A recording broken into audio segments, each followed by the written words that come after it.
Hello students, आज हम class 10 science chapter 15 और एनवायरनमेंट का पार्ट 4 करने जा रहे हैं।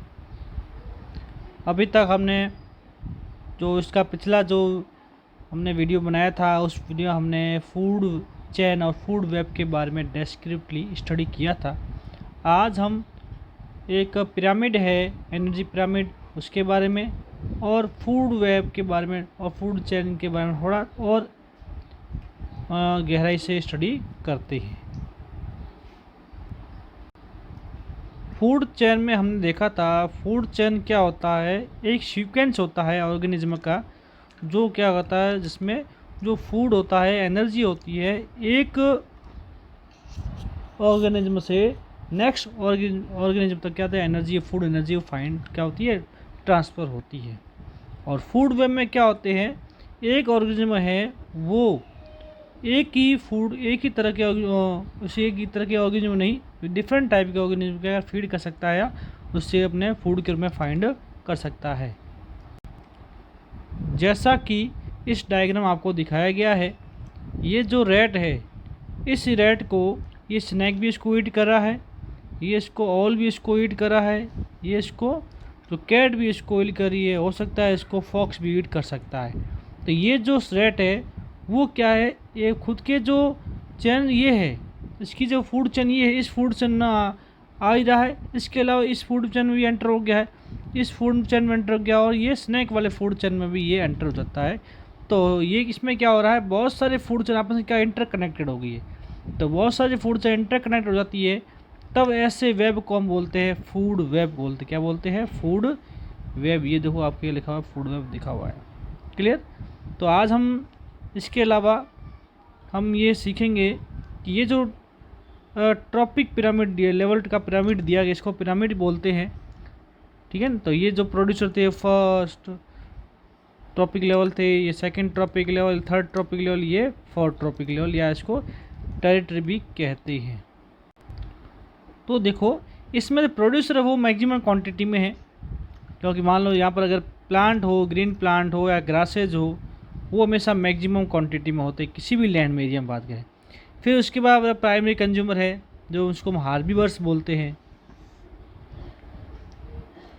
ये होते हैं प्रोड्यूसर से कम क्वांटिटी में, तो उसका साइज़ भी क्या हो, कम हो गया है। सेकेंडरी कंज्यूमर है लॉयन, फॉक्स, फॉक्स कह सकते हो, लॉयन का किसी में लॉयन एक ही होता है, किसी में फॉक्स हो जाते हैं, ये या बियर है, ठीक है, ये या डॉग है, ये उससे भी कम क्वांटिटी में होते हैं। और जो टेरिटरी आता है, टाइगर है या ईगल है, ठीक है, या पिकॉक है, ये बहुत ही कम क्वांटिटी में होता है। आप देखते हो लॉयन टाइगर होता है, वो किसी भी जो जंगल होता है उसमें वो एक दो होते हैं, ज़्यादा क्वांटिटी नहीं होते।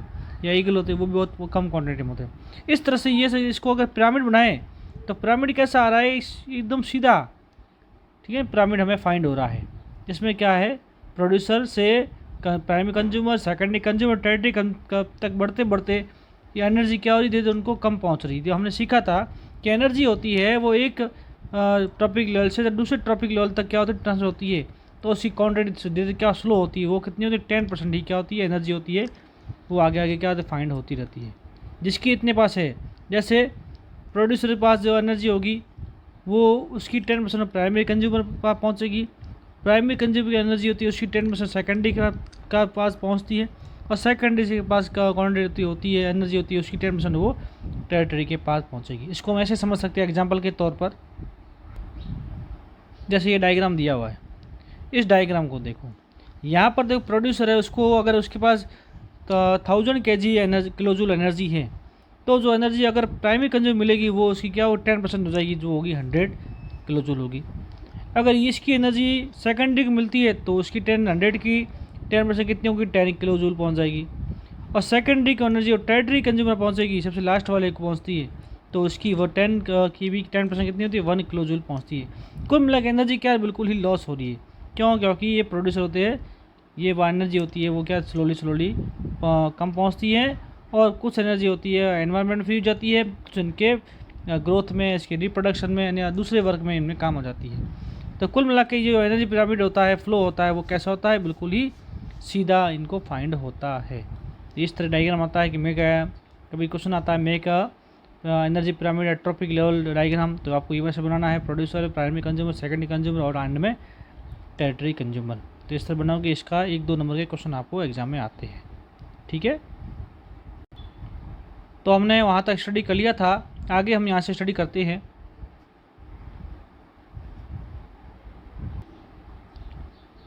From the energy flow diagram 15.4 two things become clear.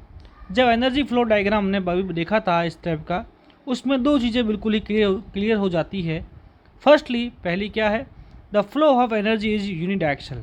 पहली ये होती है एनर्जी का डायरेक्शन कैसा होता है, एक ही दिशा में होता है, यूनिडायरेक्शनल होता है, जो नीचे से ऊपर की तरफ ही क्या एनर्जी फ्लो हो रही है, प्रोड्यूसर से क्या हो रही है, कंज्यूमर की तरफ ही एनर्जी फ्लो हो रही है। ठीक है, and the energy date is capture by the autotrophs. जो एनर्जी है ये नीचे वाला ऑटोट्रॉप्स है, प्रोड्यूसर है, वो उनकी तरह एनर्जी कैप्चर की जाती है, does not revert back to the solar input. ये एनर्जी है वापस वो सन के अंदर जो सोलर इनपुट है, मतलब जो सूर्य से एनर्जी आती है, वो सन एनर्जी किसको दे रहा है, प्रोड्यूसर को दे रहा है। तो वापस ये एनर्जी होती है प्रोड्यूसर से, वो सन की तरफ नहीं जाती है। तो इसको मिला के एनर्जी कैसी होती है, एक ही डायरेक्शन में चलती है, जो कहाँ से, प्रोड्यूसर से कंज्यूमर की तरफ, कंज्यूमर से प्रोड्यूसर की तरफ एनर्जी वापस रिबैक नहीं होती है, रिवर्ट नहीं होती है। And the energy which passes to हार्वेस्ट does not back to autotrophs. और जो एनर्जी किसको पहुंच गई है, कंज्यूमर प्रोड्यूसर से हार्वेस्ट को पहुंच गई है, वो एनर्जी वापस ऑटोट्रॉप्स है या जो प्रोड्यूसर है उनको वापस प्राप्त नहीं, उनकी तरफ वापस नहीं जाएगी। As it move progressively through the various trophic level it is no longer available to the previous level. जैसे कि ये जो एनर्जी होती है वो मूव कहाँ हो रही है, वो मूव हो रही है नेक्स्ट टॉपिक लेवल पर मूव हो रही है, उसके अगले टॉपिक लेवल पर होती है। और ये एनर्जी होती है जो प्रीवियस लेवल तक होते हैं वो ज़्यादातर वहाँ पर रहती नहीं है, वो आगे मूव होती रहती है। ऐसा नहीं वो एक टॉपिक लेवल उसको एनर्जी अधिक मात्रा में रोक के रख सकता, नहीं, ऐसा नहीं, वो आगे आगे मूवमेंट चलती रही। और दूसरा क्या था, फर्स्ट तो ये होगा, दूसरा फर्स्ट क्या था, एनर्जी होती है वो क्या होती है, वो यूनिडायरेक्शनल होती है। और सेकेंडली क्या है, energy available at each trophic level get diminished progressively due to loss of energy at each level. अब दूसरा क्या है, एनर्जी होती है जो प्रत्येक लेवल पे क्या हो रही है, उसकी जो लेवल होता है धीरे धीरे क्या डिमिनिश मतलब कम होता है, प्रोग्रेसली मतलब धीरे धीरे कम होता है। क्यों कम होता है, क्योंकि कुछ एनर्जी क्या होती है वो प्रत्येक लेवल पे क्या हो रही है, लॉस हो रही है। जैसे प्रोड्यूसर से एनर्जी आ रही है कंज्यूमर, प्राइमरी कंज्यूमर में आ रही है, प्राइमरी कंज्यूमर से सेकेंडरी कंज्यूमर आ रही है, और सेकेंडरी कंज्यूमर से वो टेरिटरी कंज्यूमर आ रही है। तो एनर्जी यहाँ से यहाँ पहुँच रही है, एनर्जी कितनी हो रही है, इनको 10% नहीं मिल रही है, तो 90% एनर्जी क्या हो रही है, लॉस हो रही है। चाहे इनके वर्क में लॉस हो, चाहे एनवायरनमेंट में लॉस हो रही है, वो हर यहाँ भी लॉस हो रही है, हर जगह लॉस हो रही है, एनर्जी लॉस हो रही है। तो ये एनर्जी होती है धीरे धीरे क्या होती है, लॉस होती है। ठीक है, ये है इसका दूसरा पॉइंट। तो पहला पॉइंट ये था कि एनर्जी होती है वो एक देशीय होती है, यूनिडायरेक्शनल होती है। दूसरा एनर्जी धीरे क्या होती है, उनका लो एनर्जी क्या धीरे धीरे उनका लॉस भी होता है। Another interesting aspect of food chain is how unknowingly some harmful chemical enter our body through the food chain। दूसरा इंटरेस्टिंग जो टॉपिक फूड का पार्ट क्या होता है, ये बहुत इंपॉर्टेंट पार्ट, इसको ध्यान से स्टडी करना कि हमारे बगैर जाने अननोनली मतलब हमारी बिना जानकारी के भी कुछ हार्मफुल केमिकल होते हैं, वो हमारे बॉडी में क्या होते हैं, फूड चेन में अंदर क्या के द्वारा हमारे बॉडी में एंटर होते हैं। आते कहाँ से, हमारे बॉडी में आते, किसके थ्रू, ये जो फूड चेन है, इस फूड चेन के थ्रू हमारे एंड में हम आते हैं, तो हमारे बॉडी में वो क्या होते हैं, एंटर होते हैं। कौन होते हैं, कुछ हार्मफुल केमिकल। कैसे केमिकल आते हैं, ठीक है, देखो, you have read in class 9 how water get polluted. आपने क्लास 9 पढ़ा था कि वाटर पोल्यूशन कैसे होता है, वाटर में गंदा पानी आने से आ जाता है। दूसरा, one of the reason is the use of several pesticides और other chemical to protect our crop from diseases and pets.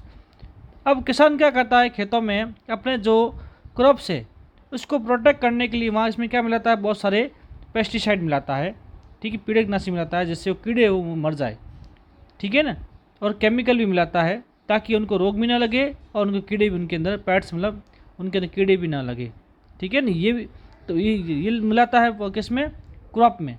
तो जब बरसात आती है तो क्रॉप सब क्या होती है, वॉश होती है, तो साथ में पेस्टिसाइड भी क्या होती है, वाटर से मिल के क्या होती है, ग्राउंड वाटर में चले जाती है, और ग्राउंड वाटर से होते हुए वो हमारे जो ड्रिंकिंग वाटर है उसमें से मिल जाते हैं, या जो ग्राउंड वाटर से जो और प्लांट की जड़ें होती है, क्रॉप्स की जो रूट्स होती है, वो उस वाटर को, कौन सी वाटर को, जिसमें केमिकल या पेस्टिसाइड मिला होता है, उसको एब्जॉर्ब कर लेती है। तो वो जो वाटर का क्या केमिकल वाटर कहाँ चला गया, या पेस्टिसाइड वाटर होता है, वो वाटर होता है वो प्लांट में आ गया है, और प्लांट से हार्बिवर्स में, हार्बिवर्स से कार्निवर्स में, या वो हमारे अंदर क्या एंटर कर लेता है। तो इस तरह से क्या हुआ, हमारी बिना जानकारी के भी क्या हो रहा है, हार्मफुल सब्सटेंस होते हैं वो हमारी बॉडी में किसके थ्रू, फूड चेन के थ्रू प्रवेश कर रही हैं। These chemical are either wash down into soil और इनटू द वाटर बॉडी। ये केमिकल कहाँ वॉश डाउन हो जाते हैं, सॉइल के अंदर, या वाटर डाउन में, वाटर बॉडी जो होती है जिसे रिवर है, पॉन्ड, उसमें मिल जाते हैं। कहाँ से होते हुए, क्रॉप से होते हुए। From the soil these are absorb by the plant along with water and minerals. और कभी कभी क्या होता है, इस वाटर का यूज हो जाता है किसके द्वारा, प्लांट के द्वारा इसका यूज़ कर लिया जाता है, प्लांट इसको वाटर को एब्जॉर्ब कर लेता है। और ये जो कौन सा वाटर, केमिकल वाटर है या पेस्टिसाइड मिला हुआ वाटर होता है, वो वाटर कौन एब्जॉर्ब कर लेता है, प्लांट एब्जॉर्ब कर लेता है, किसके साथ, वाटर और मिनरल के साथ इसको एब्जॉर्ब कर लेता है। And from the water body these taken up by aquatic plant. और वाटर बॉडी से द्वारा वो किसके द्वारा, एक्वाटिक प्लांट के द्वारा इसको वापस से टेकन अप कर लिया जाता है। एंड एनिमल, कभी कभी एनिमल ही वाटर पी लेता है, तो वो जो क्या है, हार्मफुल सब्सटेंस है, वो एनिमल के अंदर ही एंटर कर लेते हैं। This is the one of way in which they enter the food chain. एक तो या प्लांट में या एनिमल में, इस एक ही ऐसा तरीका है जिसके द्वारा ये पेस्टिसाइड होते हैं वो उठ के फूड चेन में क्या होते हैं, हमारे फूड चेन एंटर कर लेते हैं। As this chemical are not degradable. ये केमिकल कैसे होते हैं, नॉट डिग्रेडेबल है। नॉट डिग्रेडेबल मतलब जो सड़ते नहीं हैं, जो ख़त्म नहीं होते, जैसे प्लास्टिक्स है, कैंस है, ये ख़त्म नहीं होते, ये हमारे एनवायरनमेंट में हमेशा क्या होते हैं, बने, ये नॉट डिग्रेडेबल होते हैं। नॉट डिग्रेडेबल मतलब जो सड़ते नहीं हैं, ठीक है, जिनको स्मॉल पार्ट्स में इसको ब्रेक डाउन नहीं कर सकते, जैसे सब्जी के छिलके होते हैं या पेपर होते हैं, इसको स्मॉल पार्ट में इसका रीयूज हो जाता है, इसको दूसरे पार्ट में तरह से कन्वर्ट कर सकते हैं, ये डिग्रेडेबल हो जाते हैं। And these they get accumulate progressively eight each trophic level. और धीरे धीरे ये क्या होते हैं, इकट्ठे हो जाते हैं, एक्यूमुलेट हो जगह संचित हो जाते हैं, क्या होते हैं, प्रत्येक टॉपिक लेवल पर। As human being occupy the top level in food chain. और ह्यूमन बीइंग होता है वो जो फूड चेन में टॉप लेवल पे होता है। The maximum concentration of these chemicals get accumulated in our body. इसलिए जो सबसे अधिक मात्रा में जो केमिकल है उसकी सबसे अधिक क्वांटिटी होती है, कंसनट्रेशन मतलब सबसे अधिक मात्रा में, वो कहाँ होता है, हमारी बॉडी में क्या होता है, उसका जमा हो जाता है। एक्यूमुलेटेड मतलब होता है जमा हो जाना या इकट्ठा हो जाना। सबसे अधिक जमा कहाँ होता है, हमारी बॉडी में होता है, क्योंकि हम जो बॉडी सब टॉप लेवल पे होते हैं। तो ये टॉप लेवल मतलब हम जो टर्टरी कंज्यूमर पे होते हैं, तो प्रोड्यूसर से प्राइमरी कंज्यूमर, सेकेंडरी कंज्यूमर, ठीक से होता है वहाँ एंड में वो जो ये जो केमिकल है वो इकट्ठे कहाँ हो रहे हैं, यहाँ हो रहे हैं, यहाँ से भी वॉश डाउन एक से दूसरे पार्ट जा रहे।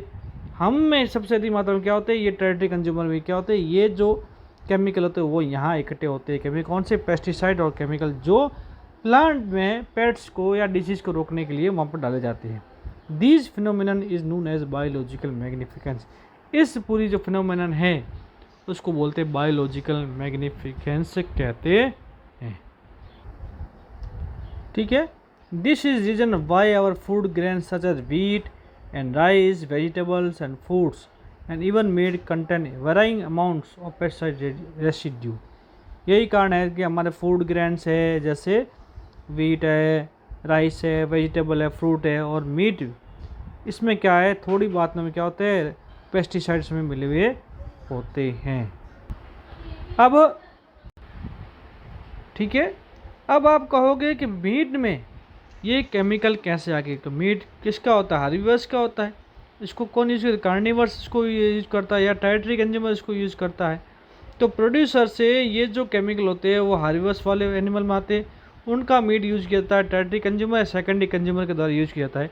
तो ये यहाँ से पेस्टिसाइड होते हुए वो सेकेंडरी कंज्यूमर तक पहुँच जाते होते हैं, लेकिन थोड़ी कम क्वान्टिटी में होते हैं। They cannot away always be remove by washing और अदर मीन्स। ये वॉश करने से दूसरे तरीक़ों से इसको रिमूव नहीं किया जा सकता, इसको ये पेस्टिसाइड्स है या केमिकल को रिमूव नहीं कर सकते। ये तो हमारे फूड चेन एंटर हुए तो फूड चेन में जो टर्टरी कंज्यूमर तक ही चलते रहेंगे, ठीक है। एक्टिविटी और दी हुई है। News 15.3 newspaper reports about pesticide level in readymade food items are often seen in these days and some states have been banned these products debate in groups to needs such bans.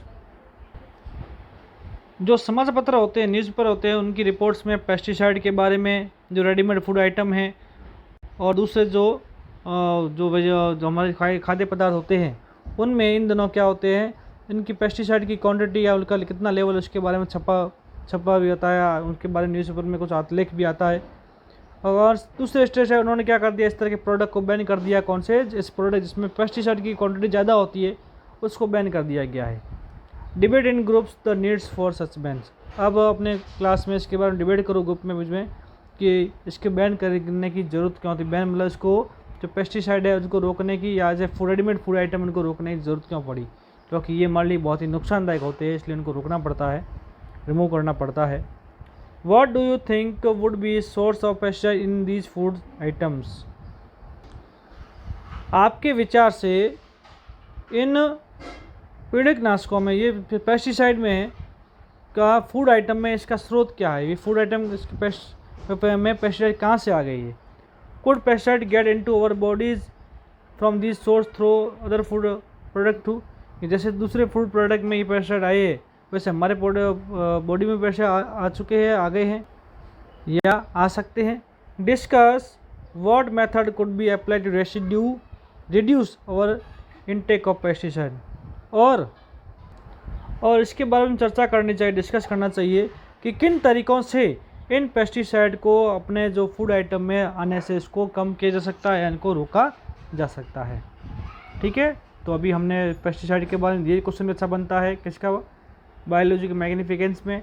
और इस chapter में हमने जो कि इस part में हमने, इस वीडियो में हमने टॉपिक लेवल में के बारे में, किस तरह से एनर्जी पिरामिड बनते हैं उसके बारे में, और फूड चेन है उसमें किस तरह से पेस्टिसाइड या दूसरे आइटम हमारे अंदर फूड चेन में एंटर करते हैं और वो बायोलॉजिकल मैग्निफिकेंस को बढ़ाते हैं, और इसको कम कैसे करते हैं इसके बारे में हमने चर्चा की है। एक पार्ट आपके डायग्राम और दिया हुआ है जिसका नाम है diagram showing off energy and ecosystem. Energy का इकोसिस्टम का फ्लो, एनर्जी का डायग्राम दिया हुआ है। सनलाइट है, उसमें सबसे अधिक एनर्जी हो रही है, देखो दी क्वान्टिटी एनर्जी है। प्रोड्यूस में एनर्जी क्या होगी, कम होगी। हार्वेस्ट में एनर्जी और कम होगी। कार्निवर्स में एनर्जी क्या होगी, और कम होगी। और टॉप जो कार्निवर्स में एनर्जी और कम होगी। इस तरह एनर्जी क्या हो रही है, लॉस हो रही है, एनर्जी की कम पहुंच रही है। ठीक है, ये है एनर्जी डायग्राम। तो आज के लिए इतना ही। Have a good bye, good day. Next videos में हम जो हमारे एनवायरनमेंट के इफेक्ट है एक्टिव, उसके बारे में स्टडी करेंगे। तो पहला इफेक्ट है ओजोन लेयर डिप्लेशन, और दूसरा है मैनेजिंग द गार्बेज। इसके बारे में हम विस्तार से स्टडी करेंगे। तो good bye student, have a good day.